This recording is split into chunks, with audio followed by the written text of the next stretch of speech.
This is 7 National News, and in our top story, His Highness Sheikh Mohammed bin Zayed Al Nahyan, the Crown Prince of Abu Dhabi and Deputy Supreme Commander of the UAE Armed Forces, has received members of the Board of Trustees of the Forum for Promoting Peace in Muslim Societies at Al Bahar Palace. The group was accompanied by 19 male and female students of the Programme for Emirati Scholars and Dr. Ali Rashid Al-Noemi, the Managing Director of Al Mutawwa Islamic Research Centre. During the gathering, the Crown Prince of Abu Dhabi discussed with the scholars and learners the role of the forum in spreading awareness about the Islamic approach that is based on tolerance, justice and peace, and which rejects bigotry, extremism, violence and sectarian discrimination. His Highness Sheikh Mohammed also affirmed that everyone is responsible for presenting a true and sound image of Islam, stressing the importance of making a greater effort to enhancing collective cooperation to serve these objectives. His Highness also emphasized the vital role that scholars can play in explaining the principles of Islam and its teachings, as well as to refute allegations of self-proclaimed scholars and scientists who have, by their un-Islamic words and acts, marred the religion and taken to violence and fanaticism. The average age of stroke victims in the UAE is 20 years younger than global average, according to the president of Emirates Neurology Society, as doctors blame unhealthy lifestyles for the alarming figures. According to Dr. Suhaila Rukun, who is also a stroke specialist at Rashid Hospital, the average age of stroke victims in the UAE is about 45, adding that about 10,000 people had strokes last year, compared to just under 8,000 reported in 2013. According to medical specialists, a sedentary lifestyle, high blood pressure, increased blood sugar, hypertension, diabetes and high levels of blood cholesterol are all stroke risk factors. According to Dr. Rukun, if a person runs or cycles 3 times a week for 30 minutes, they can decrease their risk of stroke, high blood pressure and diabetes by 25%. Furthermore, it was added that smoking cigarettes or shisha or even drinking energy drinks are indirectly linked to stroke, as they can lead to conditions that can increase the risk of stroke. Doctors have advised patients to ensure regular exercise, control high blood pressure, blood sugar and cholesterol, as well as not ignoring the symptoms, which include sudden weakness, acute headache or unclear speech. Seeking immediate medical attention was highlighted as crucial by the doctors, as in the first minute of the stroke, a person can lose up to 2 million brain cells, which is irreversible. The Roads and Transport Authority has announced the business hours of all transport-related services in Dubai during the Israa Wal Miraaj holiday. The Federal Authority for Government Human Resources has declared on Thursday, the 5th of May, an official holiday for the public sector to mark the Israa Wal Miraaj holiday. Work will resume on Sunday, the 8th of May. All paid parking zones will be free across the Emirate on Thursday, with the exception of multi-level parking lots and the fish market parking area. Paid parking services will be reactivated on Saturday, the 7th of May. The Metro Green Line stations on Thursday will be in service from 5:50 a.m. to 1 a.m. of the following day, and the Red Line stations on Thursday will be in service from 5:30 a.m. to 1 a.m.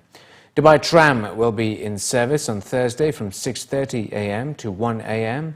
and bus services in Dubai from the main bus stations at the Gold Souk will operate from 4:25 a.m. to 1 a.m. and Al Ghubaiba from 5 a.m. to 12 midnight. Some substations such as Satwa will start from 5 a.m. to 11:15 p.m. except for route CO1, which operates around the clock. Al Qusais station will run bus services from 4:40 a.m. to 11:10 p.m. Al Quoz industrial station from 5 a.m. to 11:35 p.m. and Jebel Ali station will start from 5:40 a.m. and continue up to 9:45 p.m. Marine transit services at marina stations will be from 12 noon up to 12 midnight, while Dubai Ferry will be shuttling at Al Ghubaiba and marina stations from 11 a.m. to 1 p.m. and from 5 p.m. to 6:30 p.m. At the marina, there will be a 1-hour trip starting from 6:30 p.m. and the water taxi will operate from 9 a.m. until 10 p.m. Fire accidents in Sharjah have declined by 30% during the first quarter of this year compared to the same time period last year. Officials from Sharjah's Civil Defence Department said that the efforts being made by Civil Defence to save lives and properties had paid off. The department has carried out intense awareness campaigns to educate people about the importance of following fire safety rules and procedures, and has also increased efforts to respond to emergencies in shorter timeframes. Officials added that in order to achieve faster response rates, it is planning to increase the number of fire stations in vital areas in the Emirate. The department is currently also coordinating with other authorities to solve issues relating to cladding materials, many of which have been found to be flammable, causing a number of fires in buildings in Sharjah. Inspections are currently being carried out in all buildings to ensure that they are following safety rules and not using flammable material in its construction. Authorities have also issued warnings that licenses will not be issued for new buildings if the developer fails to prove that they have implemented a fire protection system and abide by fire safety conditions to prevent accidents. A nationwide green movement named iLEDtheway was launched earlier today in Dubai with the aim to minimize the negative environmental impacts brought about as a result of human behavior.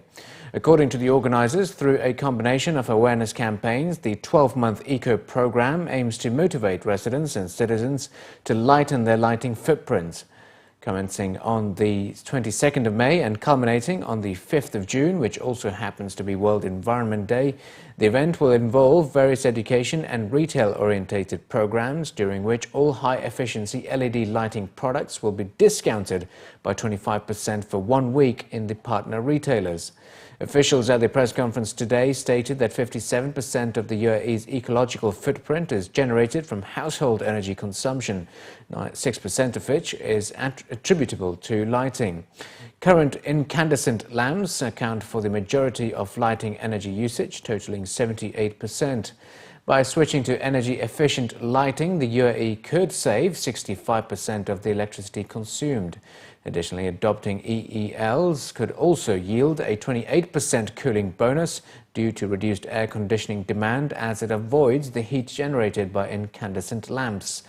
A switchover will result in an estimated saving of 459 million dirhams in utility bills across the UAE, and the government is set to save an estimated 216 million dirhams in energy subsidies required each year.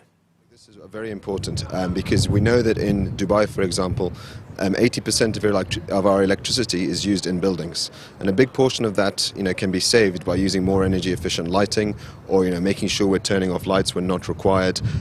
So things like that, which is really the responsibility of the end user, the person living or working in that building.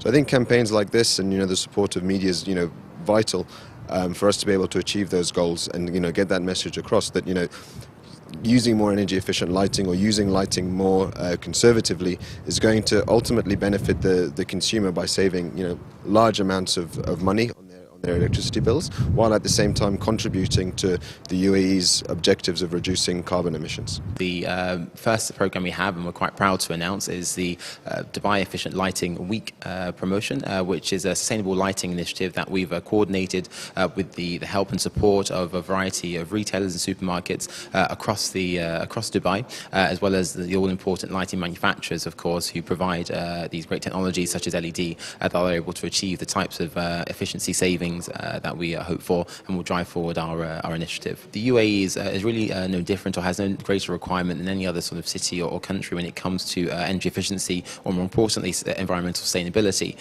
So what we really look to achieve here with iLEDtheway is really to alert the focus, or wake everybody up to the importance of the consumer or the end user in achieving these national objectives and targets that are out there. Countries have national targets or mandates to reduce their energy consumption by sort of 20, 25 and 30% over a 10 or 15 year period, and without that engagement and support of the little person or the consumer, we've really got no chance of achieving that. Dubai's Department of Tourism and Commerce Marketing has unveiled new desert tour and camp regulations aimed at further elevating the popular Dubai desert experience to best-in-class standards.